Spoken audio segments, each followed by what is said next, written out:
Assalamualaikum warahmatullahi wabarakatuh. Kembali lagi dengan saya Ageng Supansyah di channel saya Ageng Supansyah juga. Saya Ageng Supansyah dari Prodi S1 Ilmu Hukum, Fakultas Hukum, Universitas Terbuka. Dan di video kali ini kita akan membahas tentang apa itu COVID-19, penyebabnya apa, gejalanya seperti apa, cara penularannya sebagaimana. Mari kita bahas di video kali ini. Dan apabila ada tertarik dengan video saya atau suka dengan video saya, jangan lupa untuk klik like, komen, dan subscribe. Jangan lupa di share ke teman-teman. Nah, mengenai COVID-19, sebelumnya apa sih COVID-19 itu? Jadi COVID-19 adalah penyakit baru yang disebabkan oleh virus dari golongan coronavirus, yaitu SARS-CoV-2 yang juga sering disebut dengan virus corona. Kasus pertama penyakit ini di kota Wuhan, Cina pada akhir Desember 2019. Setelah itu COVID-19 menular antar manusia dengan sangat cepat, menyebar ke sejumlah negara termasuk Indonesia hanya dalam beberapa bulan. Nah, gejala yang timbul dari penyakit COVID-19 yaitu umumnya adalah demam, batuk, sakit tenggorokan, dan sesak nafas. Tetapi ada gejala lain yang bisa dikatakan sebagai gejala dari COVID-19 itu sendiri.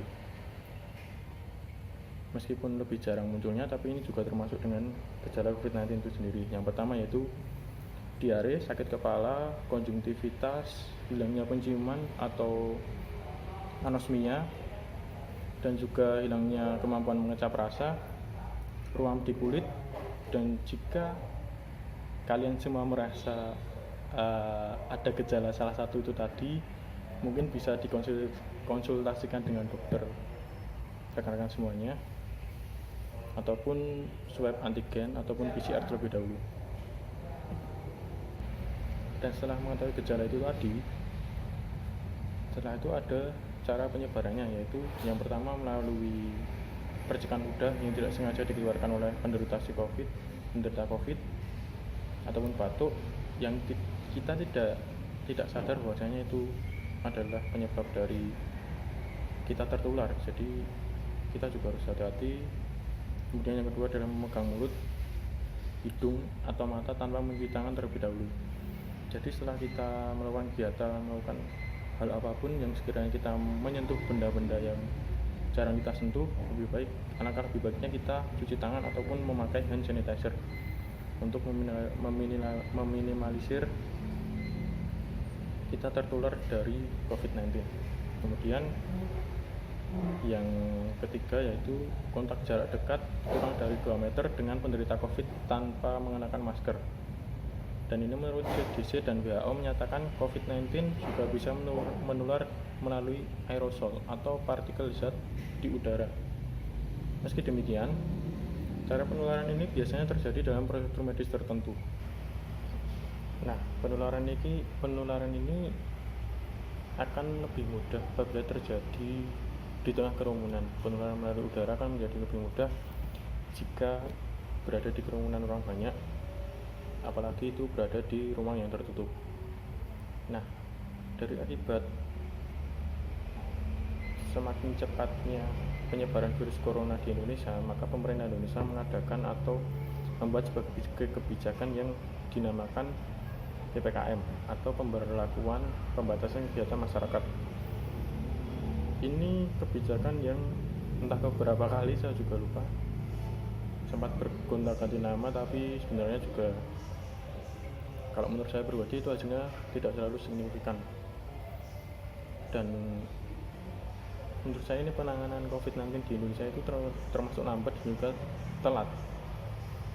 Itu karena di awal apabila pemerintah itu sudah aware atau sudah berarti waspada atau siaga terkait dengan virus ini, maka semua lapisan masyarakat akan siap dengan menghadapi pandemi ini. Gitu.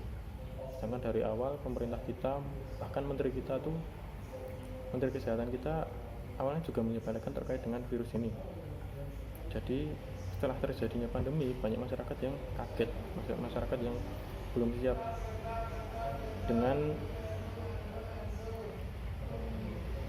pola hidup new normal yang sedang digaungkan oleh pemerintah kita Indonesia. Dan pemerintah juga menerapkan protokol kesehatan dalam kehidupan sehari-hari dalam bermasyarakat, yaitu dengan pertama memakai masker, kemudian yang kedua mencuci tangan dengan sabun dan air yang mengalir, ketiga menjaga jarak, keempat hidup bersih dan sehat.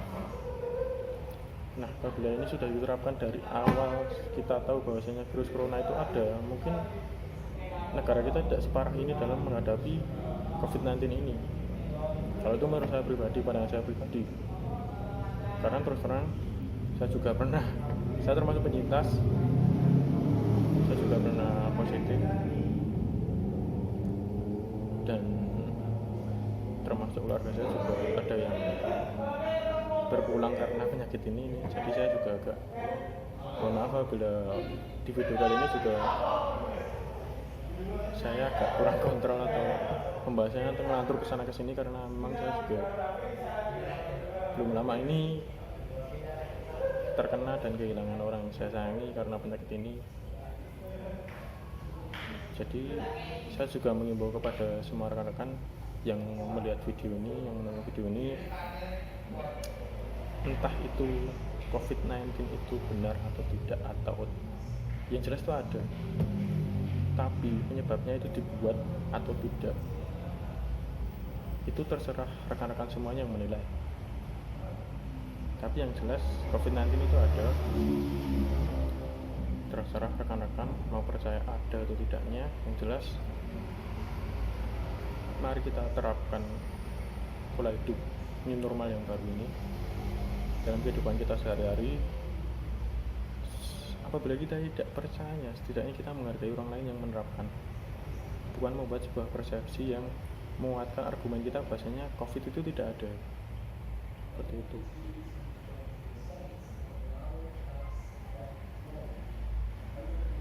Mari kita mulai kehidupan kita yang baru dengan istilah new normal ini, karena kalau bukan diri kita sendiri, mau siapa lagi? Karena ini juga kebaikan kita bersama, buat kebersamaan kita, agar semua bisa kembali berjalan normal seperti sebelum adanya pandemi. Oke, itu tadi pembahasan kita terkait dengan COVID-19. Saya mohon maaf apabila dalam video kali ini ada salah kata atau mungkin ada persepsi saya atau argumen saya yang tidak sesuai dengan rekan-rekan semuanya. Saya mohon maaf yang sebesar-besarnya, dan tunggu saja video saya selanjutnya. Kita akan membahas apa, mungkin Anda semua bisa komen bahas apa ya kita.